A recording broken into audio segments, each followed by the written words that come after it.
So again, hello everyone.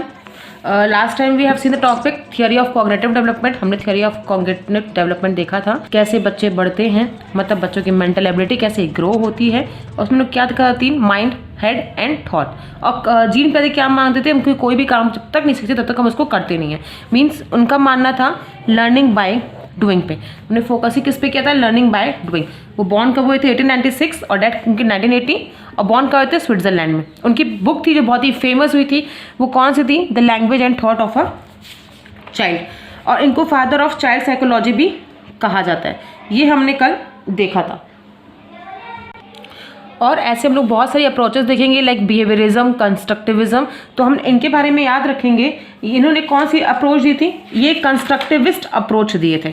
कौन सी approach इन्होंने दी थी, कंस्ट्रक्टिविस्ट अप्रोच। इसका मतलब भी क्या होता है कि हम कोई भी कार्य जब तक करते नहीं है तब तक सीखते नहीं है। मीन्स लर्निंग बाय डूइंग में इन्होंने मानते हैं। फिर हमने देखा था कि पियाजे की जो डेवलपमेंट है वो है 4 स्टेजेस में बटी हुई है। जो हमने देखा है sensory motor, pre operational, concrete operational and format operational, formal operational, जिसमें हमने सेंसरी मोटर और प्री ऑपरेशनल पिछली क्लास में कवर किया था। यहाँ पे एक हम लोग रिव्यू दे देते हैं। व्हाट इज सेंसरी स्टेज या sensory motor stage. Sensory motor stage क्या होती है, यहाँ पे हमने देखा था ना कि किसकी बात होती है, यहाँ पे ऑब्जेक्ट परमानेंस की बात होती है। किसकी बात होती है, ऑब्जेक्ट परमानेंस की बात होती है। मतलब बच्चे यहाँ पे ऑब्जेक्ट हो ना हो वो ये समझते हैं कि ऑब्जेक्ट वहाँ पे उनके पास स्कीम है। मतलब एक मेंटल स्कीमा उनके दिमाग में बना हुआ है, उसके हिसाब से वो ऑब्जेक्ट उनके पास है ही है। और दूसरा इनेट स्कीमा। इनेट स्कीमा मतलब जो उनको बचपन से मिलता है। जैसे कि आप देखते हो कि बच्चे जब पैदा होते हैं तो रोते हैं, सक करते हैं,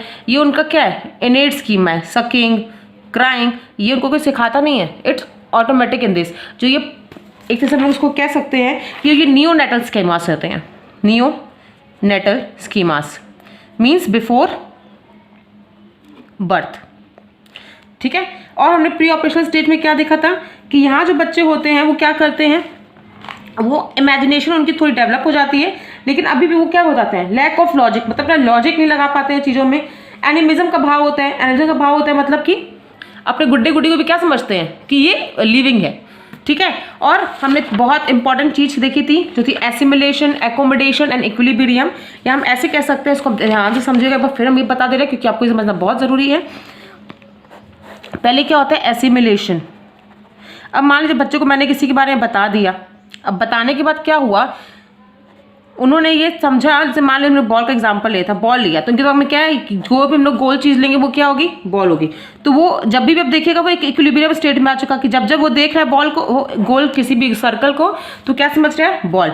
लेकिन उसके सामने एक न्यू सिचुएशन आती है। न्यू सिचुएशन मतलब फिर उसके सामने उसी बॉल का क्या आता है, फिर सर्कल आ जाता है, लेकिन वो एक एग होता है। अब वो बॉल को तो फेंक रहा था, फिर वो एग को फेंका तो उसने क्या देखा, बॉल तो नहीं टूटा पर एग तो टूट जाएगा फेंकने पे। तो वो कौन सी कंडीशन में आ जाएगा, डिसइक्विलिब्रियम। डिसइक्विलिब्रियम मतलब कि जो उन्होंने सोचा था, मतलब जो थॉट है वही सामने हो, पर अब देखिए डिसइक्विलिब्रियम सिचुएशन आ गया ना। उसने फेंका तो उसने बॉल सोचा पर वो बॉल नहीं था, वो एग था। लेकिन वो फिर क्या करेगा, एकोमोडेशन हो जाएगी। एकोमोडेशन मतलब फिर उसके स्कीमा में क्या इमेज बन जाएगी कि जो सर्कल होता है वो सिर्फ बॉल नहीं होता बल्कि वो सिर्फ एग भी होता है। हमने सेम एग्जांपल लिया ताकि आप कंफ्यूज ना हो, ठीक है। ये दोनों हम लोग पहले भी देख चुके थे। आज हम लोग जो थर्ड देखने वाले हैं वो क्या हम लोग देखने वाले हैं, कंक्रीट ऑपरेशनल। क्या देखने वाले हैं हम लोग, कंक्रीट ऑपरेशनल। इसको आप लोग लॉजिक स्टेज भी कह सकते हैं। क्यों लॉजिक स्टेज को उसको हम लोग कहेंगे, क्योंकि यहाँ पे बच्चा अब क्या करता है, धीरे धीरे अपने लॉजिक पे काम करना शुरू करता है। मतलब जैसे जैसे उसकी उम्र बढ़ती है ऑटोमेटिक क्या होता है कि इसका आप ये कह सकते हैं, या तो ये बच्चे के लिए एक बहुत बड़ा टर्निंग एज होती है। टर्निंग एज क्यों, क्योंकि यहाँ पे उनकी किस चीज़ की शुरुआत होती है, लॉजिकल थिंकिंग की। किसकी शुरुआत होती है, लॉजिकल थिंकिंग की उनकी यहाँ पे शुरुआत होती है। और यहाँ पे क्या होता है, मतलब बच्चा बड़ा हो रहा है तो उसके पास, जैसे कि पहले उसको आप बस बताते थे वो वही रखता था। आप अब खुद सोचिए, जब बच्चा छोटा था, मतलब कि सेंसरी मोटर मतलब जब बर्थ से 2 साल तक होता है तो बच्चे को हम बताते हैं कि लाइट, फैन, तो वो समझता है, ठीक। अब इसीलिए जब हम लोग सेकंड स्टेज पढ़े थे, हम लोग क्या पढ़े थे, प्री ऑपरेशनल। यहाँ पे बच्चा क्या होता है, यहाँ पे उसको जो चीज़ समझ में आती है भाई, लाइक उसको 1 2 उसको आप आगे जब चलाएंगे तो वो आगे तो चल लेता है, लेकिन वो पीछे नहीं पड़ पाता है, बढ़ आ पाएगा। लेकिन जब थर्ड स्टेज की हम बात करते हैं तो क्या है, कंक्रीट मतलब कि बच्चा जो है वो अपने लॉजिकल थिंकिंग का यूज यहाँ पे कर सकते हैं। इवन एक और वर्ड हम लोग यहाँ पे देखते हैं, डिसेंट्रिक हो जाएंगे, मतलब वो एक साथ सोचेगा कि हम सब कर लें, वो एक साथ अब सब करने की कोशिश यहाँ पे करता है। और जो पहले उसकी कमी थी रिवर्सिबिलिटी की, मतलब आप सेकंड स्टेज में देखे थे प्री ऑपरेशनल स्टेज में कि वो रिवर्स नहीं जा पाता था, मतलब उसको अगर 1 to 10 पढ़ाएंगे तो 1 to 10 तो पढ़ लेगा, लेकिन 10 to 1 उसको पढ़ने में दिक्कत होगी। या तो जब आगे जा रहा है तो आगे तो चल लेगा, लेकिन उसको पीछे आने में दिक्कत होगी।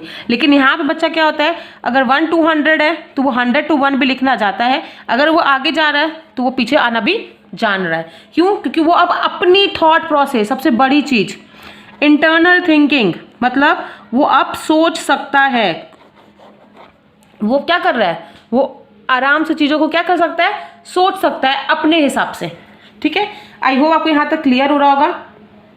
और यहाँ पे क्या होता है, यहाँ हम ऐसे कह सकते हैं, और यहाँ पे क्या कह सकते हैं कि बच्चा जो है वो सीरियल्स में चीज़ें अरेंज कर सकता है। अब बच्चे को जैसे आप दे दीजिए, अब बचपन में जब बच्चा ABCD सीखता है तो आप खुद देखते हैं वो A-B के बाद उसका जैसे K-L ऐसे चला जाता है। क्यों? क्योंकि उनको वो चीज़ अभी याद नहीं होती है। लेकिन अब इस फेज़ में क्या होता है कि बच्चा चीज़ों को सीरियली याद रखने लगता है, या सीरियली वो चीज़ों को क्या कर सकता है, अगर अरेंज कर सकता है। अगर हमको आप देंगे असेंडिंग ऑर्डर, डिसेंडिंग ऑर्डर, तो वो क्या करेगा, ईजिली एनालाइज कर पाएगा और इजीली वो अब इस चीज़ को कर सकता है।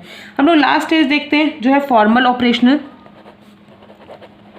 अब ये सबसे इंपॉर्टेंट चीज़ है। अब यहाँ पे आप ये समझ सकते हैं, आप जैसे खुद इसका टाइम पीरियड देख रहे होंगे 11 एंड अबव। अब यहाँ पे बच्चा क्या होता है, सबसे पहले बच्चे का जो ब्रेन होता है वो क्या कर चुका है, यहाँ पे डेवलप कर चुका है। मतलब अब यहाँ पे उसके बाद एबिलिटी टू थिंक आ चुकी है। क्या आ चुकी है, ability to think.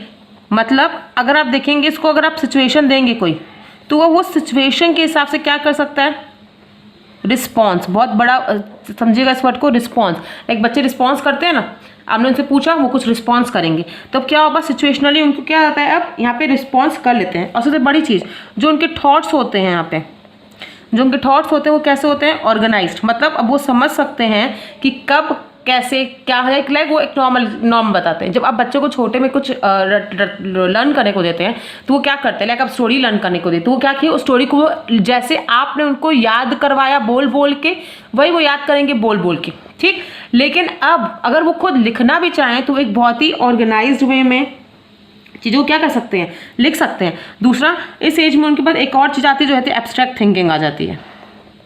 Abstract thinking मतलब अगर कोई उनको, आप क्या कर रहे हैं, अगर कोई उनको एक्सपेरिमेंट भी करना है, क्या करना है, एक्सपेरिमेंट भी करना है, या उनको इमेजिनेशन भी करनी है, तो वो ईजिली कर सकते हैं और चीज़ों को क्या कर सकते हैं, प्रूव कर सकते हैं। क्यों? क्योंकि उनका ब्रेन क्या हो चुका है, एक अब उनका ब्रेन डेवलप हो चुका है। दूसरा, यहाँ पे हम लोग डिडक्टिव अप्रोच की बात करते हैं, लेकिन डिडक्टिव अप्रोच पढ़ने से पहले हम दोनों वर्ड साथ लेके चलेंगे, आपको ताकि कंफ्यूज ना हो। डिडक्टिव और इंडक्टिव आपको बहुत बार देखने को मिलेगा आगे भी। डिडक्टिव मतलब क्या होता है कि कोई भी चीज़ हम जब सीखते हैं तो हम रूल से एग्जाम्पल की तरफ जाएं। जैसे मान लीजिए हम ग्रामर पढ़ते हैं, तो जब हम ग्रामर पढ़ते हैं तो ग्रामर पढ़े तो हम लोग क्या करते हैं, पहले हम लोग सबके रूल सीखते हैं और फिर हम लोग उसके एग्जाम्पल की हेल्प से उस रूल को कंप्लाई करते हैं। लेकिन इंडक्टिव मेथड क्या होता है कि जहाँ हम पहले बच्चों को एग्जाम्पल देते हैं, उसके बाद उस चीज़ का उनको हम लोग रूल सिखाते हैं। तो फॉर्मल ऑपरेशन किस पे काम करता है, डिडक्टिव अप्रोच पे एक तरह से वो काम करता है।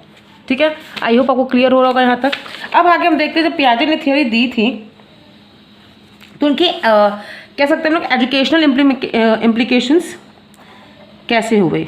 ठीक है, अब पियाजे की सबसे बड़ी बात, उन्होंने क्या किया, उन्होंने सिर्फ किस पे ध्यान दिया, प्रोसेस ऑफ लर्निंग पे उन्होंने क्या किया, ध्यान दिया।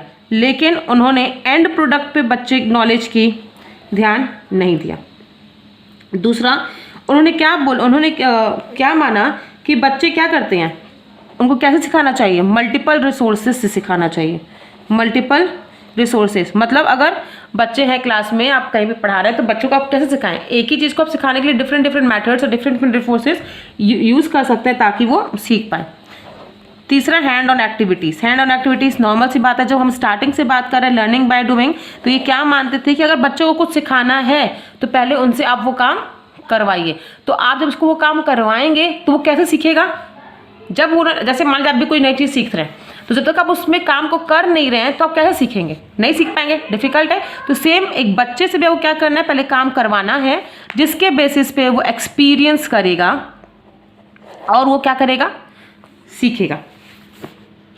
और उन्होंने क्या बोला कि बच्चे की मेंटल एबिलिटी हम कैसे चेक कर सकते हैं? हम लोग एवेल्युएट करेंगे। एवेल्युएट कैसे करेंगे? नॉर्मल सी बात है, सब देखते हैं, हम लोग बच्चों को टास्क देते हैं। तो जब आप बच्चों को टास्क देंगे तो जाहिर सी बात है बच्चे टास्क करेंगे, तो जरूरी नहीं है कि सबको टाइम पीरियड उस टास्क को करने में सेम लगे, डिफरेंटली लगेगा। ठीक है, तो उस पॉइंट आप क्या करेंगे? मान लीजिए ABCD है, अब आप कैसे मेंटल एबिलिटी इवेल्युएट करेंगे? यहाँ पे याद रखिएगा हमेशा, हमको कभी भी बच्चों को जज नहीं करना है, हमको बच्चों को सिखाना है। ठीक है, लेकिन हम लोग यहाँ पे क्या करते हैं, इवैल्यूएशन का काम करते हैं। इवैल्यूएशन मतलब कि कौन कितना सीख रहा है, जज नहीं करना है, सिखाना है। ठीक है, तो ये जब बच्चे चारों काम करेंगे तो इस टास्क के बेसिस पे हम इनको देखेंगे ये कैसे काम कर रहे हैं।